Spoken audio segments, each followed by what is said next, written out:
ہمارے غوث اعظم پیران پیر پیر دستگیر روشن ضمیر قطب ربانی محبوب سبحانی پیر لاسانی الشیخ ابو محمد عبد القادر جیلانی قدس سرہ النورانی نے 40 سال تک عشاء کے وضو سے فجر کی نماز پڑھی. جی دیر ہونے سے وضو ٹوٹتا ہو تو ان کو ہم سے زیادہ مسائل پتا تھے. بلکہ ہمارے آقا مولا امام اعظم فقیہ افخم امام ابو حنیفہ رحمت اللہ تعالی علیہ نے 45 سال تک عشاء کے وضو سے فجر کی نماز ادا کی. یہ دیر ہونے سے وضو نہیں ٹوٹتا. پیشاب کر لیا یا کوئی ایسا عمل ہوا جس سے وضو ٹوٹتا ہو، ہوا خارج ہوئی، بڑا استنجا کیا وغیرہ، یا خون زخم سے بہہ گیا، تو ان چیزوں سے وضو جائے گا. تو ایسی چیزیں کچھ اگر پیش نہیں آئی، یہ وہم ہوتا ہے کہ پتہ نہیں کوئی ہوا وغیرہ خارج ہوگی، ذہن میں وہم تھا، تو وہ بھی ہوا بھی پیچھے سے خارج ہوئی تو وضو ٹوٹے گا. آگے سے بھی ہوا خارج ہوتی ہے، یہ عوام کو نہیں پتا ہوتا. تو اگر آگے سے مرد یا عورت کے ہوا خارج ہوئی تب بھی وضو نہیں ٹوٹتا. صرف وہم یا وسوسے سے وضو نہیں ٹوٹتا.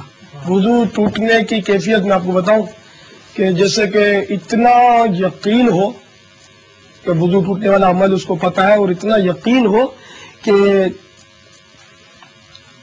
وہ قسم کھا سکے کہ میرا وضو نہیں ہے.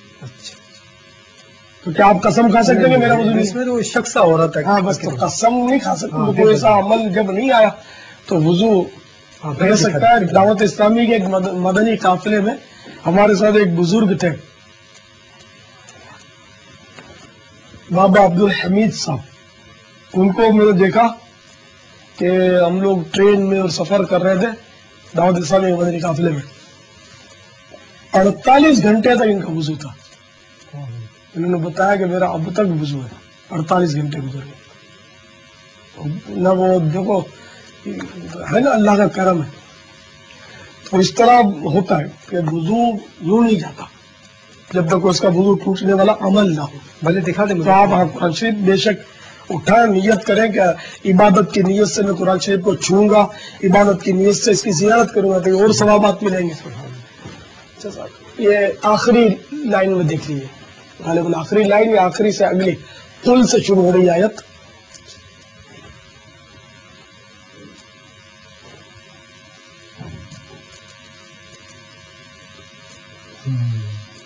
ترجمہ دیکھ لیجیے، کنز الایمان ایک ولی اللہ کا ترجمہ، عاشق رسول کا، امام اہل سنت مولانا شاہ احمد رضا خان کا. تو بڑی پیاری بات بتائی آپ نے، لیکن میرے کو تھوڑا سا مسئلہ یہ آ رہا ہے. آپ جو بات بتا رہے سمجھ میں تو آ رہی ہے، لیکن ان کے بارے میں جو یہ مشہور ہے، یہ کیسی بڑی کرامت ہے. واقعی آپ بھی سوچنے میں مجبور ہو جائیں گے کہ وہ جو جس سے خوش ہو جائے کہتے ہیں تکیے کے نیچے سے تمہارے کو اتنے پیسے ملیں گے، تمہاری الماری کے اندر صبح اٹھو گے تو اتنی رقم ملے گی، رقم مل جاتی ہے. تو یہ چیزیں کیسے ہو جاتی؟ بعض اوقات شعبے بھی ہوتے ہیں، بعض اوقات نظر بندیاں ہوتی ہیں، اور اگر واقعی مل جائے یہ چیزیں تب بھی کوئی کمال نہیں ہے. اچھا جی جی، یہ اصل استدراج بولتے ہیں اس کو. ایسے لوگوں سے جو صادر ہوتا ہے نا، فاسقین سے، اس کو استدراج بولتے ہیں. یہ استدراج نمرود کو بھی حاصل تھا. نمرود کے پاس ایک درخت تھا، اس درخت کے نیچے ایک بندہ اگر آتا تو وہ دھوپ کے وقت صرف ایک بندے پر ہی سایہ پڑتا اس درخت کا. دو آتے تو دو پر سایہ کرتا وہ درخت. بڑھتے جاتے لوگ تو وہ سایہ بھی بڑھتا چلا جاتا. 1,00,000 آدمی اس ایک درخت کے نیچے جمع ہو جاتے، سب پر سایہ کرتا، اور 1,00,000 سے اگر ایک بھی بڑھ جاتا تو سایہ کسی پر نہ ہوتا.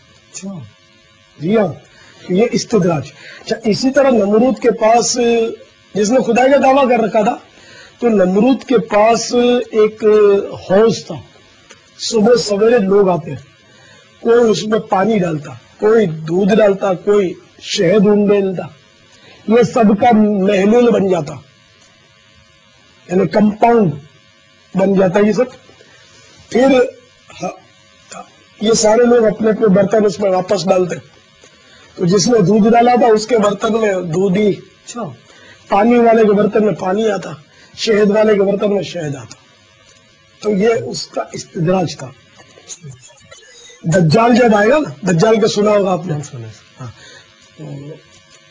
دجال تو ایسے سے کرشمے دکھائے گا کہ وہ سبزے اگائے گا، بارشیں برسائے گا، مردے زندہ کر دے گا. تو ایسے سے وہ کرشمے دکھائے گا. یہ کرشمے نہیں، یہ استدراج شعبدے دکھائے گا. تو یہ اس طرح کے پیسوں کے اور یہ مسلوں کے اور یہ لوگ متاثر ہو جاتے ہیں. آپ نے تو یہ دیکھا بھی نہیں ہے نا، آپ نے صرف سنا ہے، لوگ کہتے ہیں. تو سن کر آپ سمجھے کہ یہ پہنچا ہوا ہے. ایک بار میں آپ کو ایک واقعہ بتاؤں. ایک صاحب کا کچھ اس طرح بیان ہے کہ ہمارے دادا جان جن کی عمر 70 برس تھی، وہ ایک بار وہ دوپہر کے وقت گلی میں کھڑے ہوئے تھے، اکیلے تھے، گلی کو آمد و رفت نہیں کی. تو اتنے میں پیچھے سے ان کو کچھ تیز کلامی کی آواز آئی کہ دو آدمی تیز تیز گفتگو کر رہے تھے.